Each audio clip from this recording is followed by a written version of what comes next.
Okay, listen, I have a confession to make. I love the song We Are the World. I know it's corny. I know it's not cool to like it. But I love the idea of all these stars in one room. Today on the podcast, you'll hear about a new documentary about one of the greatest recording sessions of all time.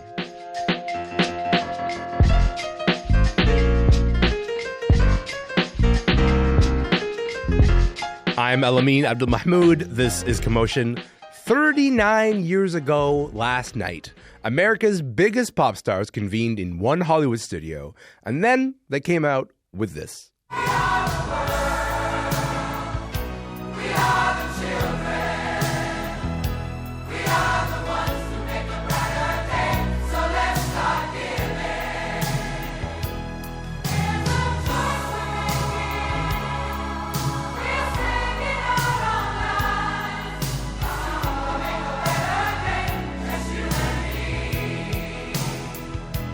I get it. I get that I'm not supposed to like this song, but I don't have that in me. I don't have the muscle that goes, no, this is too corny, you should hate this. I don't have that. There's arguably no song that better captures the 80s than We Are the World. It's this all-star charity, come on. This is Bob Dylan we're talking about.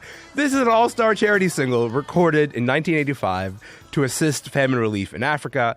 But here's the thing, how it all came together. This historic recording of the song is now detailed in a brand new Netflix documentary that comes out today. It's called The Greatest Night in Pop. Maura Johnston and Garvia Bailey have seen the movie. They're here to tell us what they learned and what's missing. Maura, Garvia, welcome to the show. Hello. You know what I enjoyed is you guys singing along as that clip played. I noticed that the vibe immediately happened. I get it.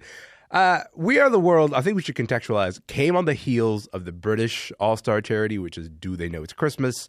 And then later on, Canada got into the game with Tears Are Not Enough. People don't, I think, talk about that song enough. That's like Bryan Adams, Joni Mitchell, Neil Young, Anne Murray, Geddy Lee, And then we get into this massive Live Aid concert in July of 1985. Garvia, can we just start talking about how African famine relief became like the go-to cause for celebrities in the 1980s? How did that happen?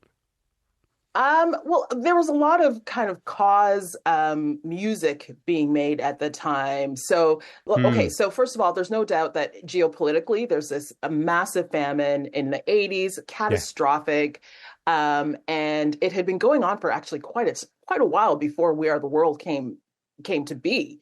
So it raged to the point where it could not be ignored by the American public writ large. So in the pop music world, an industry was kind of, in the early 70s, the industry was kind of teetering on the brink of collapse in pop music. Disco had exploded, was over, all of that stuff was happening.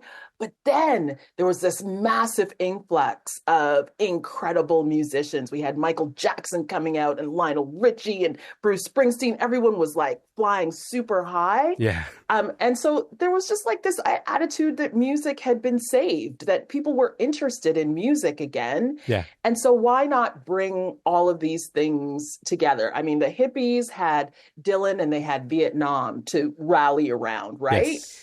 The civil rights movement had jazz and soul music. They rallied around that.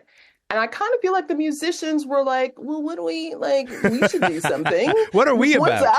What's our thing? It was too early for AIDS to be a thing that people actually wanted to talk about in America. So this was an amazing rallying cry. So it made sense for something like this to come up out of that when that much star. And plus, the Americans did not want to see the British doing something so super cool and not get in on that. Like, they're like, what about us? So the altruism that they wanted to feel was right there for them. So there it was. I'll tell you, they sure also gave us the cultural idea that for some people that Africa is just one thing. We're going to come back to that later. But yes, let's get into this documentary. Okay, so as I mentioned, We Are the World was recorded exactly 39 years ago last night. Today we get this Netflix documentary. Let's hear a bit of the show. I'm at the house with Michael writing the song. He hums every part. Tapes and tapes of just layered and layered of him humming.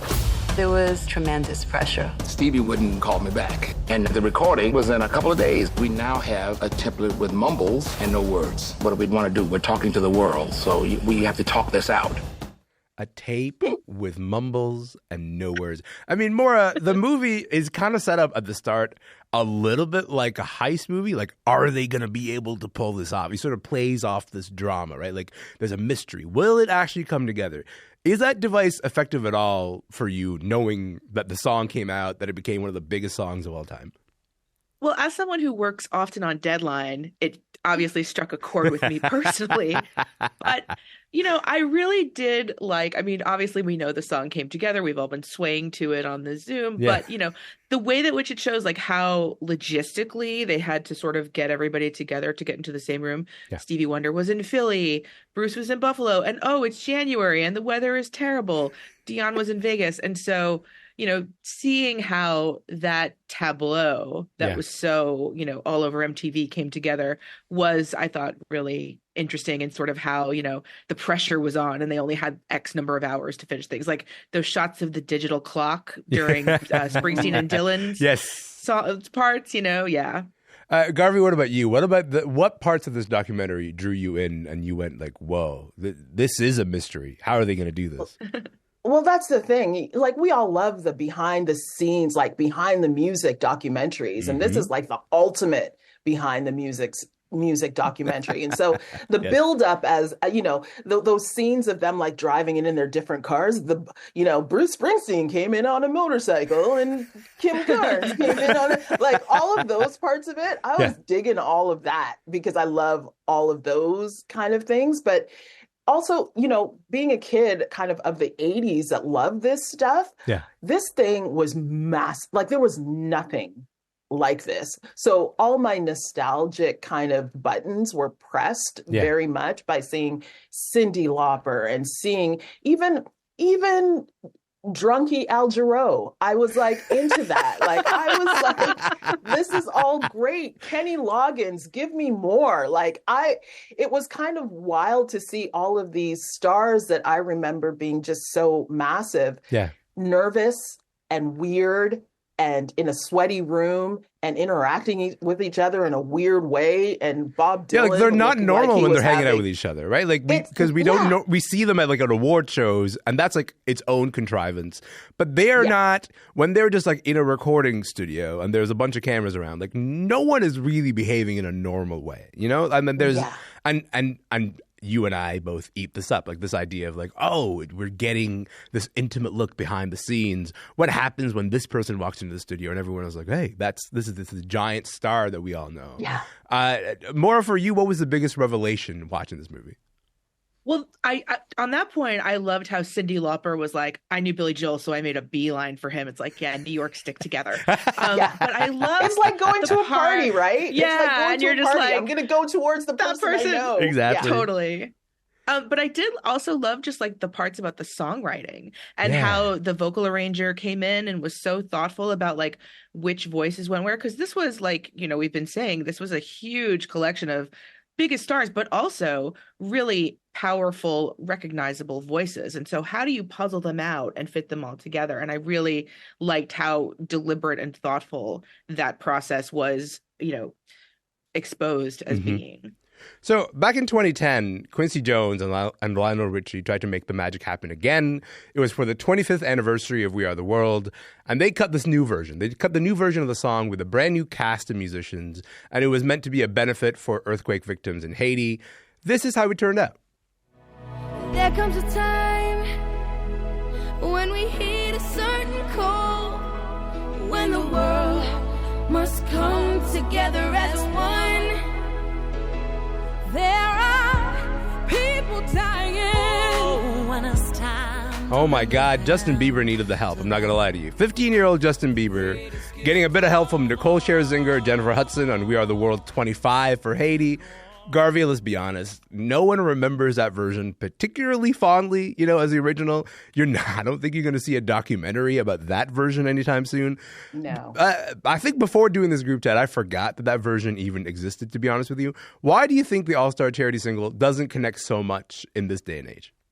Oh, you know what? I don't think that stars really need to show their philanthropic bona fides these days, like the way that in the 80s, no one had the, that connection to their fans that they do now. So for pop stars and for us as a public, as like, I know enough about you. I don't need to see Justin Bieber in a room with, whoever, the Spice Girl. I don't even know who was there. Whoever was there. There was a lot of them too. There was like 85 people, and there were like a lot of has-beens and D-list folks that were in that room for that. So it was a bit, to me, it felt like something that wasn't needed at that time. Yeah. If I need to give to Haiti, I know how to give to Haiti. When this came out, I know exactly what I need. I don't need to be led by my nose as a fan by like this grouping. Yeah.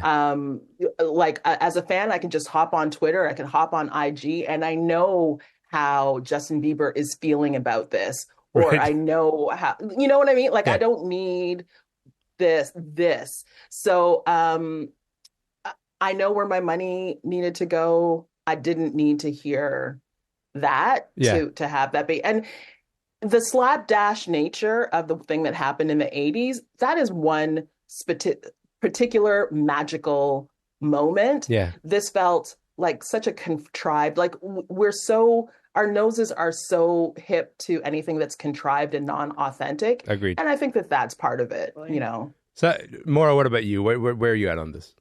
Yeah, I mean, I think Garvia makes a lot of good points. I also, this wasn't the first attempt to sort of rekindle the We Are the World flame. There were the covers of What's Going On in the early 2000s that were, I think, in response to 9/11, and obviously all the telethons. And I feel like also, there's so much more knowledge now just as a base about how many problems there are out there, that everybody kind of has their own thing that they really are passionate about. Sure. Also, I felt like, you were talking about the lineup of that We Are the World, and reading it really did feel like a sort of exercise in corporate synergy. So maybe like instead of the Quincy Jones check your egos at the door sign, it should be check your corporate goals for Q4 or whatever at the door.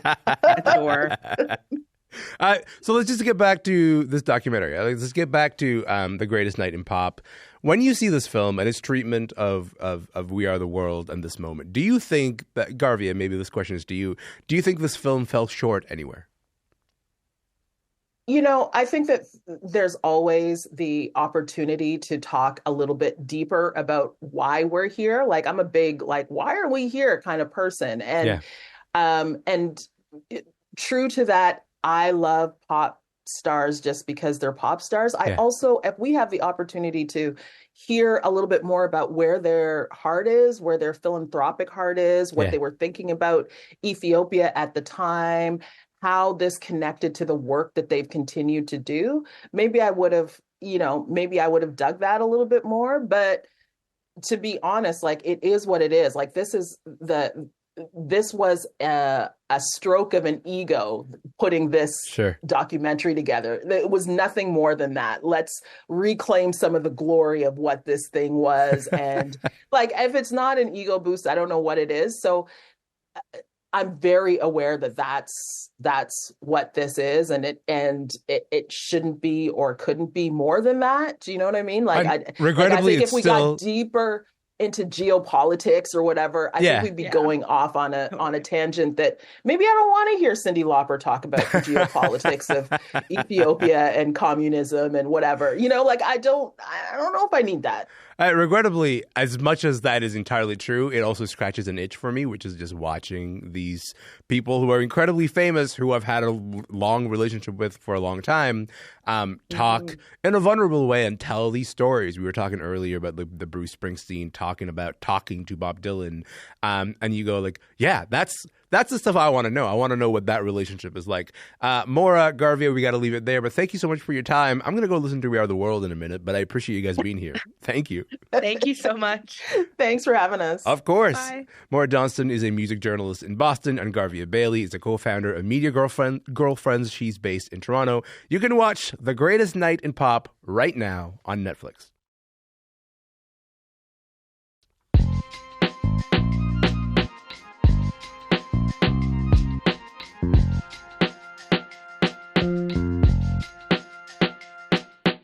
My name is Elamin Abdelmahmoud, and you are listening to Commotion. Listen, before we get into the next segment, This is me giving you a heads up, okay? We are going to head into some adult conversation here. So if you're a PG-rated kind of person, or your kids are in the room, or your kids are in the car, you may want to hit the mute button. It's going to get a little adult, because there's just no way of sanitizing something like this. I am going to talk about the blowjob quite a bit tonight. To the point of tedium, said one early critic. I think I do it in a way that allows us all to maintain our dignity. If you're here with a parent or a sibling, it will be okay. I'm very concerned with dignity. I'm someone that, for example, prefers to call doggy style the hound's way. That is Jacqueline Novak's new Netflix special. It's called Get on Your Knees. It's based on her off-Broadway show of the same name. And just as she just said, this is a 90-minute comedy set entirely focused on one subject, and that is oral sex. Carrie Battan recently profiled Jacqueline for The New Yorker, and we talked about how there's a lot more to this show than the X-rated premise suggests. So I started out by asking Carrie about the very first time that she saw Get on Your Knees. To be honest, I had no idea what to expect going in when I first saw it in 2019. A friend of mine, just said, "Hey, I have an extra ticket to Jacqueline Novak. Do you want to go?" And I was like, "Sure." And on paper, I don't know how you feel about these sorts of descriptions, but like a one-woman show about oral sex, to me, that doesn't seem like something I'd be that interested in. Yeah. It seems like it could be really cringy. Yes. And yet, so to see the show, I think I had the experience that a lot of people have, which is just like blown away with what she was able to do with that framework. And to see how clearly, I think Natasha Lyonne described the show as a Swiss clock, and it really is. To see how tidily and brilliantly she is able to use the blowjob to riff on any number of things about life is like, it's a mind-blowing experience. It was like a revelatory, mind-blowing experience to see it for the first time. You get the elevator pitch is the thing that we said, right? Like, this is a 90-minute show about oral sex. But what is it really about? What is this special actually trying to communicate to us? What are the sort of themes and ideas that she does get to by focusing on this just one subject? Well, it's funny because after several years of interviewing her and spending time with her, like, I think the question she would least like to answer in the world is like, what is something about? Because she like circles topics and just over and over again. And she has this whole thing about kind of like refusing to commit to one definition or an idea of something. Yeah. But I would say in the show, it's about how like inherently embarrassing it is to be a human being. And she said her first legend has it that her first word as a child was embarrassing. But it's also about how you can triumph over those embarrassments by like creating these frameworks for life in your own mind, and these own codes for yourself as you grow up and become an adult. Yeah. Now we get to this version of Get on Your Knees on Netflix. And for those people who are just seeing it for the first time, one thing that stands out is her appearance, right? Like, you normally see for a lot of these big stand-up specials, the comedians will be all decked out in their best outfit. Jacqueline is like in a t-shirt, ripped jeans, looking like she just got up from a nap. And that feels like an incredibly sort of deliberate presentation and style choice. What do you make of the presentation? I think it is very deliberate, and the show is about sex, and she chooses to present herself in a way that is sort of desexualized, so that you're really living. She's not doing any of this vampy sort of like raunchy female comic stuff, or she's not dolled up. She is really forcing the audience to live in her telling of her own sexuality as opposed to the like physical representation of it. Mm-hmm. I want to play another clip from the show. This is Jacqueline describing the moment when she was about to perform oral sex on her boyfriend from the very first time, but backing out in the last moment. I see no way through, and so I don't know what to do, so I just start backing my way. Just back up the torso, as humbly and feebly as I had gone. And I get back to the face, and I was like, I want to do something. So I take a deep breath and relax, because that's the thing. You relax and the answer's supposed to appear, and for once it did. My virginity, I gave it to him. So this is a show where Jacqueline talks about the embarrassing, at times uncomfortable aspects of being intimate with a partner, maybe doing things for them that you don't really want to do or you're not really sure that you want to do. But Jacqueline has said that she doesn't want audiences to view the show through a Me Too lens. Why is that distinction important to her, do you think? At the time she was first starting to workshop the show in 2018 and 2019, we were really fresh on that, in that Trump era Me Too moment. And I think she's like constitutionally averse to doing anything that seems too easy or too cliche, that I think to be a cliche would be like the worst fate for her. And so it would just be too simple to make a show about the blowjob that, played into all of these ideas that people were glomming onto at the time, about female sexuality and empowerment. And I think her approach was it's very subtly risqué, or it's very subtly like daring in the way it approaches female sexuality, because there's this one joke where she's attempting to give a blowjob and she's having such a hard time with it that she sort of, the only way she can get it done is by dissociating. And she imagines herself as like a little girl staring out the window or like watching the TV and changing the channel. Yeah. And she says, I know that sounds like dissociation, and that's a taboo way to think about female sexuality, but it worked for me. So, and I think there's a lot of truth in that. Mm-hmm. This is a thing that I don't get, Carrie. Is that, like, I turned on Netflix and then Jacqueline Novak's special was under the stand-up tab, in Netflix. And I was like, I'm not sure that the thing that I'm watching is easily quantifiable as stand-up. Over the past decade or so, we've seen a number of comedians or comic actors do these one-person shows, right? Like Get on Your Knees really blurs that line between stand-up comedy and long-form storytelling. You had Phoebe Waller-Bridge with the original stage version of Fleabag. Hannah Gadsby's Nanette comes to mind.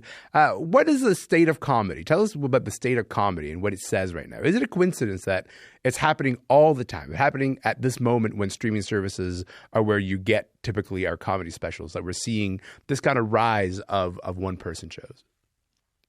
Yeah, I think the streaming universe, in particular Netflix, has totally changed what stand-up can and will be. Yeah. And I think that you can, once something has been sort of perfected and automated and algorithmically optimized as it has been by Netflix, then you start to see like people really intensely trying to subvert that form. And I think that's kind of what we're experiencing now. Although I think Jacqueline's specials is a little bit separate from that. Hers is I think it's a little bit of a piece of theater, a little bit of a piece of performance art, a little bit of long-form literary storytelling. Yeah. But with the one-person shows, I think people are doing everything that they can to kind of differentiate themselves from a sort of like row of thumbnails on a streaming service, and like a 1 hour exact special like joke or setup punchline structure. Like I think you would even notice over the last 5 to 10 years, these comics hiring big name directors and applying all of these arty kind of more abstract cinematic filmic touches to the stand-up special. Yeah. That reminds me of like the Chris Rock special from a few years ago, the one about his divorce that was directed by Bo Burnham. I was sort of watching that. I was like, this isn't really like, I've seen 1 billion hours worth of Chris Rock stand-up special.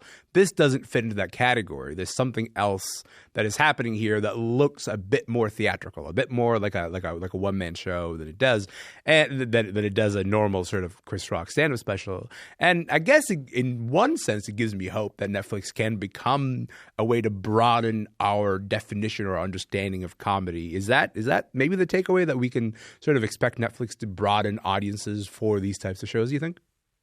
I hope so. And I think it's really heartening that at the end of the day, someone like Jacqueline was allowed to put out a 90-minute special as opposed to a 1-hour special, because I think the data would reveal that a 58-minute special is always necessarily going to perform better than an hour and 36-minute special in terms of the clicks and the viewing.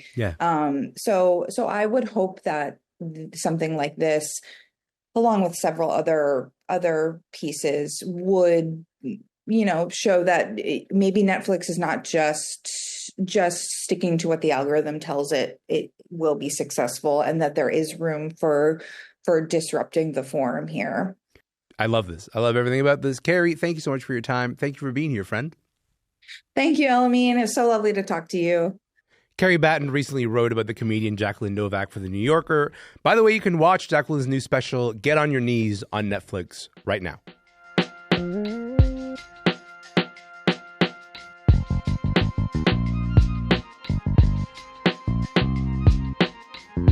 That is it for the podcast today. Hey, remember, you can listen to any episode of the show anytime you like, wherever you get your podcasts. If you got a moment, head over to our Instagram. If you missed Friday's show, you can catch Kathleen talking quite passionately on our Instagram, Kathleen Newman-Burmang, about the Barbie snubs. And I think it's a really important conversation to be having about the Greta Gerwig and Margot Robbie snubs.